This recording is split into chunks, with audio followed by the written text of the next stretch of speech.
Good evening and welcome. Tonight we will continue our read through of this magazine, The Atlas of the Ancient World. I've got my paintbrush out so that we can paint some maps and pictures. And like we normally do with this magazine, I have not read anything in this magazine. We're going to read it and explore it together. So these videos tend to be more off the cuff, me not thinking out my thoughts before I say them, totally unscripted. Things could go wrong. We just do this together. So let's get into today's maps, which you've already seen the title of the video. You already know what it's about. But we are We are talking about the Persian dynasties. We talked about that last time. Okay. Persian dynasties, maps of Persia. But first, let's read this page. It says, what was known as Persia at the beginning of the 6th century BCE encompassed only the southwestern portion of modern-day Iran. In a few decades, a succession of rulers emerged who would incorporate regions from the Aegean Sea to the Indus River. Persia also fostered rich artistic traditions, such as the 6th century BCE mosaic, which we'll look at in a second. Though its borders would expand and contract, Persia maintained itself as a political entity for the next millennium. So look at this cool mosaic. I'm guessing these are lions, right? These are big manes. I'm guessing they're quite blue for lions. It's very fancy, but very fierce. Let's see what this says. Although this talks about the map over here, so maybe it doesn't talk about this cool mosaic and all these little intricate little patterns on here. It's pretty neat.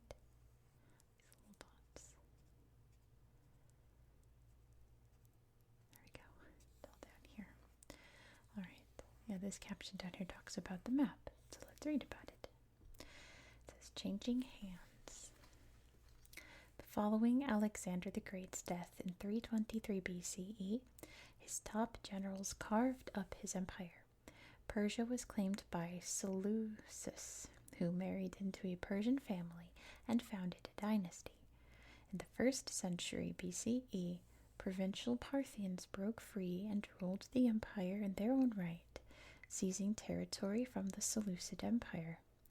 They lasted for an embattled couple of centuries, until Persian Prince Ardashir toppled the last Parthian monarch and founded the long-lasting Sassanid dynasty. Let's see what we've got going on over here.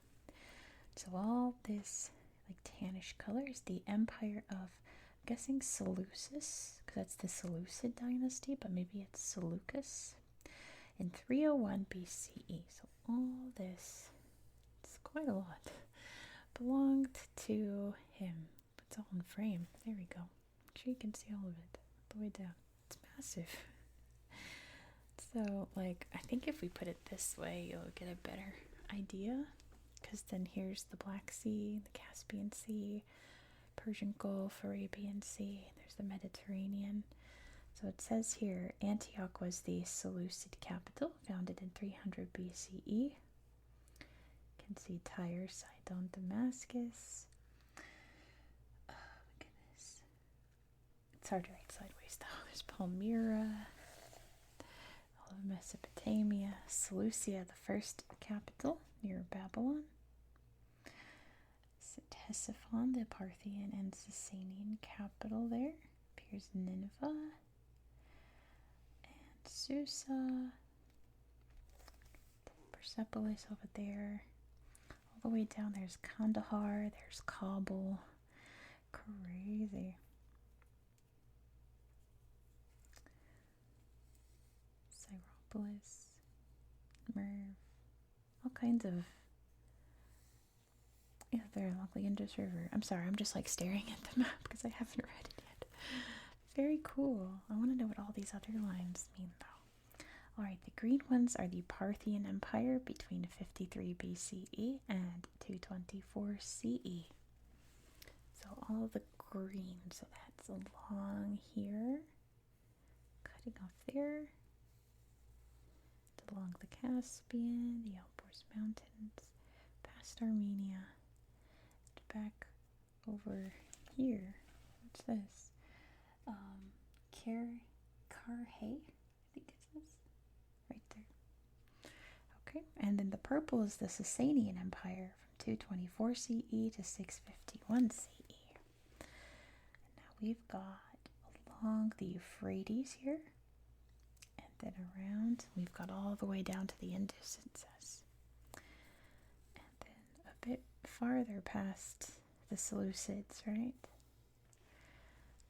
Back along the Caspian, they've got Armenia, but look at this, they've also got Bahrain for here, which this isn't Bahrain today, you know, that's Saudi Arabia, but this is the Emirates here today, and Mazun, which is Oman today. Interesting. Bahrain is just right here, right? This island here. That's Bahrain today. Very cool. All right, we've got some more.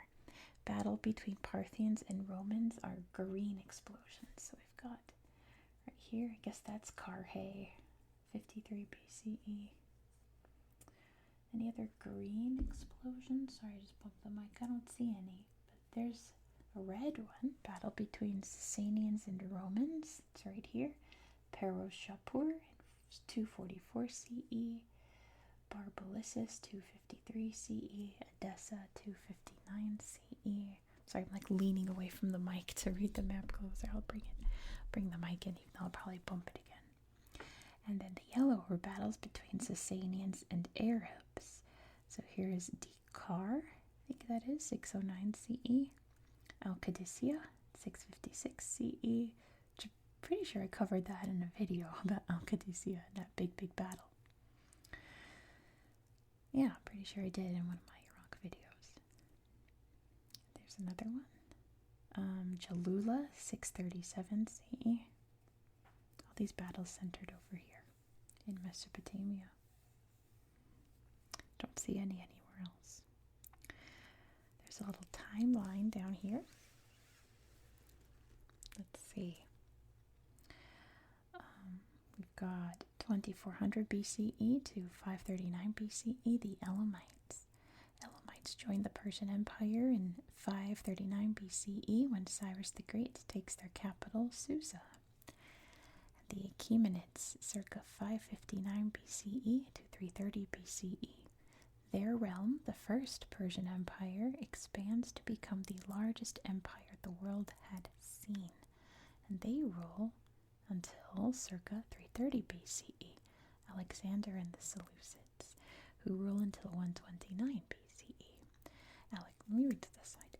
Alexander the Great conquers the Persian Empire but soon dies. His general Seleucus wins control. A chain of successors gradually lose power to the Parthians. Then we have the Parthians, circa 247 BCE to 224 CE.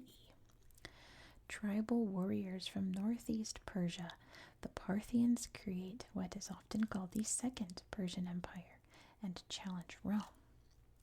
Then we have the Sassanids, circa 224 CE, there, to 651 CE. I just realized they're colored. Alexander's orange, the Parthians are green, the Sassanids are purple here on the timeline. A new ruling family forms the Third Persian Empire, a golden era of city building and grand art. And then we have the Arab conquest, circa 642 CE to 651 CE. Armies spreading Islam bring Persia under Arab rule, but Persians remain a cultural force in the emerging Muslim world. It's an interesting map. We have another. Let's look at this map. An archaeological treasure trove, it's called. Let's see what it says. Present-day Iran encompasses tens of thousands of archaeological sites dating back thousands of years. They include such Bronze Age sites as Jiroft in the southeast, as well as major cities that were central to the Persian Empire, including Pasargadae and Persepolis in south-central Iran. Research into many of these sites has been slowed due to continuing conflict in the region. So yes, the red dots here are archaeological sites. Many symbols represent clusters of sites. Look at all of these. So we have a map of modern-day Iran and all of the modern countries around it. You can see Azerbaijan, Armenia, Turkey, Iraq, Kuwait there. There's little Bahrain, Qatar, the Emirates. There's Oman. And over here is Pakistan, Afghanistan, and Turkmenistan, and the Caspian Sea. There's so many to mention. So, very famously, there's Susa. This is Choga Zambil. Never heard of that one, but it's fun to say. Nakhsharostam and Pasargadae. That was an important one, along with Persepolis. There's the burnt city, Shahar-e-Sukta, Konar Sandal. There's Jiroft they mentioned. Bandar Abbas. Pretty sure we just talked about. Bushehr we just talked about. But I feel like I was reading about Bandar Abbas recently. But no, I just did a video on Bushehr not long ago. Let's see. That's a modern name, of course, but you can see the site right there. That's what it was. It was. I was reading about Bandar Abbas when I was researching Bushehr. That's what it was. You can see a bunch throughout the Elborz Mountains here. And then the Zagros Mountains, of course. All following the mountains. Yeah. Okay. I'm not sure. There's not much else to show, I guess. You can just see all the different archaeological sites from the Persian times, I guess. I wonder why this is called the burned city. I assume because it was burned. But like so was Persepolis. Alexander the Great burned it down for the lulz. Just because he could. Or let's read the rest of this article. I guess these pages. We've got... Oh, look, it's going to talk about Persepolis. Never mind. We've got 2 pages left. Here's Cyrus the Great. Like Sargon of Akkad, Persian conqueror Cyrus the Great, born around 585 BCE, was a figure whose ascent to power inspired legends. By one account, he was of royal birth, but was sent secretly to be raised by shepherds when his grandfather, the king of the Medes, to whom Persians were then subject, dreamed that Cyrus would overthrow him. In real life, Cyrus did inherit Medes and become ruler of all Iranians. His military prowess was paired with a reputation for magnanimity toward the conquered. As he closed in on Babylon in 539 BCE, the city's occupants opened their gates to his troops, who entered the city in peace amidst joy and jubilation, according to an inscription. Cyrus reassured Babylonians by publicly worshipping their god Marduk. After Cyrus died in 529 BCE, his reputation as a merciful ruler endured even among Persia's enemies, the Greeks. We did a History Magazine article on him, and the legends around him. It was pretty interesting. But yeah, like, probably the best ruler Iran's ever had, period. Which would probably get me arrested if I said that in Iran today, but let's be real, kind of true.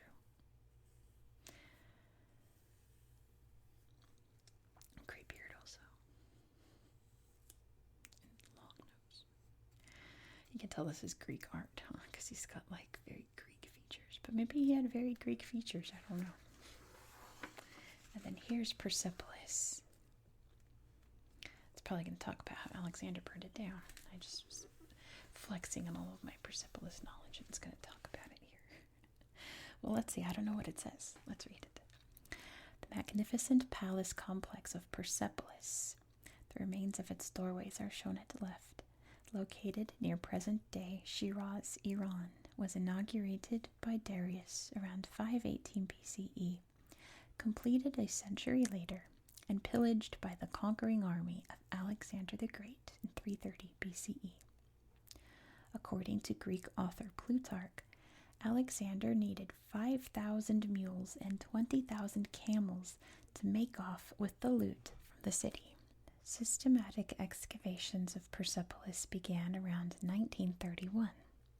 Despite Alexander's trepidations, archaeologists unearthed historical treasures in the form of inscriptions, splendid sculptures carved in relief, and the remains of buildings, which allowed them to reconstruct portions of the palace.